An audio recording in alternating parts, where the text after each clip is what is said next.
點解會無端端食食下咧就錄啦？就係因為我中意食呢個米粉，類似河源嗰啲米粉一餅餅喺街市有得賣嘅。咁如果你驚街市嗰啲擺得耐咧，你去麵廠嗰度咧，佢哋都會有㗎。咁麵廠咧多人買啲㗎，咁就唔會擺咁耐咯。因為佢係成箱㗎，咁佢哋咧就會獨立五個五個咁樣賣咯，好似10蚊咋。咁我又買5個已經食晒啦，今次係最後一個。咁同埋咧想分享下咧，因為我咧戒檸檬茶，由細到大都中意飲維 X 檸檬茶啦，咁即係好多糖噶嘛。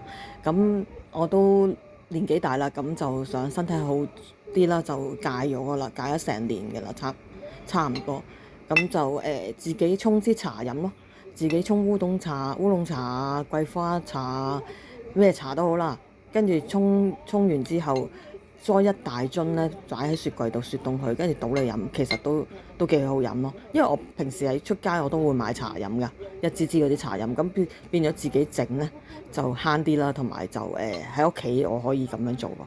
如果你真係出邊好頸渴嘅，咁我冇得講啦，咁就追買啦。係啦，咁就繼續食埋我個，仲有個溏心蛋，係啦，溏心蛋。之前整咗幾粒咁啊，肚餓嗰時又食下，煮麵又食下咁樣咯。咁就分享係咁多。